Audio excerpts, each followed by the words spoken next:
160 शब्द प्रति minute, 800 word. Start.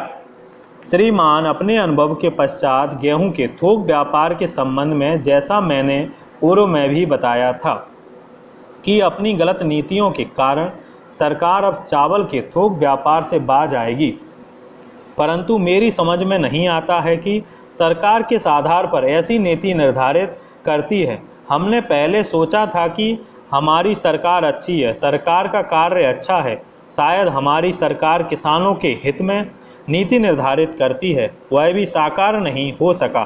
फिर सोचा कि उपभोक्ताओं के हित में नीति निर्धारित कर रही है, वह भी सच नहीं हुआ। बाद में हमारी समझ में आया कि वह सिर्फ अपनी छवि बनाने के लिए नीति निर्धारित करती है, लेकिन जब हम देखते हैं तो मालूम होता है कि यदि किसानों के हित में उसने यह नीति बनाई है तो उसका लागत मूल्य उनको मिलना चाहिए, तो उन्हें वह भी नहीं मिला। यदि उसने उपभोक्ताओं के हित में नीति निर्धारित की है तो क्या उनको उचित मूल्य पर वे वस्तुएं उपलब्ध हुई हैं, और यदि उसने अपने हित में यह नीति बनाई है तो क्या सरकार के कार्यों की लोग प्रशंसा कर रहे हैं। परंतु हम देखते हैं कि सरकार की किसी ने प्रशंसा नहीं बल्कि लोगों ने आलोचना की है।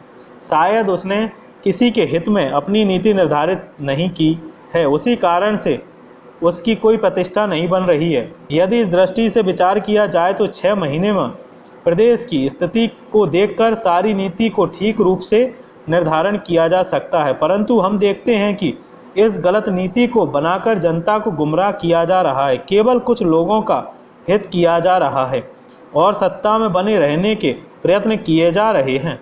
मैं तो यह समझता था कि गेहूं के थोक व्यापार के संबंध में अनुभव होने के पश्चात सरकार चेत जाएगी, और मुझे प्रसन्नता हुई जब एक बार खाद्य मंत्री जी ने चर्चा करने के लिए हमको बुलाया और हमसे यह कहा कि हमारे पास गोदाम नहीं है, मिलें नहीं है, इसलिए हम चावल के व्यापार को अपने हाथ में नहीं ले रहे हैं। मुझे उनकी बात सुनकर ऐसा लगा कि खाद्य मंत्री जी यथार्थवादी नीति पर चलेंगे, परंतु 10 दिन के पश्चात उन्होंने यह घोषणा कर दी कि हम चावल मिल अपने हाथ में ले रहे हैं और इस वर्ष तो नहीं, अगले वर्ष तक चावल का व्यापार अपने हाथ में ले लिया जाएगा। इस वर्ष चावल की जो नीति निर्धारित की गई है उसके कारण सरकार किसानों को समुचित मूल्य नहीं दे पाई और उपभोक्ताओं को उचित मूल्य पर चावल उपलब्ध नहीं करा पाई है।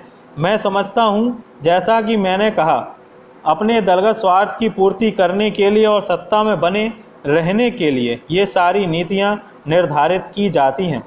पिछले 8 महीने से अनाज की बड़ी अव्यवस्था फैली हुई है। हमको बताया गया है कि हमारे पास पर्याप्त संग्रह नहीं है, लेकिन उत्पादन के आंकड़े यह बताते हैं कि उत्पादन इतना कम नहीं हुआ है कि जनता को 500 ग्राम अनाज राशन के रूप में दिया जाए। पूरे विश्व के अंदर दया दिवस मनाया जाता है, उस दया का दिवस जिसके भाव को सभी संस्कृतियों धर्मों में उच्च अनुकरणीय मानवीय गुण माना गया है। सभी लोगों की धारणा है कि दया भाव रखने वाले और जिस पर दया की जाए दोनों को लाभ मिलता है। यह भी कहा जाता है कि दया की भाषा मनुष्य ही नहीं पशु भी समझते हैं। दया की भाषा दिलों के भीतर पहुंचने के साथ साथ मत मतांतरों वैमनस्य को मिटाकर उन्हें जोड़ देती है। दया वह भाषा है जिसे बधिर सुन सकते हैं और नेत्रहीन देख सकते हैं। आज के दौर में हर कोई कठिन संघर्षों से जूझ रहा है। सभी के लिए दया भाव धारण करना कठिन जरूर है, फिर भी इसे सायास विकसित किया जाना चाहिए। दलाई लामा कहते हैं कि जब जीवन की शुरुआत और अंतिम दौर में हम अन्य लोगों की दया पर निर्भर होते हैं, तब इस दौरान क्यों हम लोगों के प्रति दया बरतना भूल जाते हैं। पवित्र कुरान में लिखा है, जो दया दिखाते हैं उन पर दया बरसेगी। संसार के महान लोगों ने यहाँ तक कहा कि निर्दयी लोगों के प्रति भी दयावान रहें, उन्हें इसकी सबसे ज़्यादा ज़रूरत है। दया के बारे में सबसे महत्वपूर्ण बात यह है कि दया का कृत्य छोटा नहीं होता।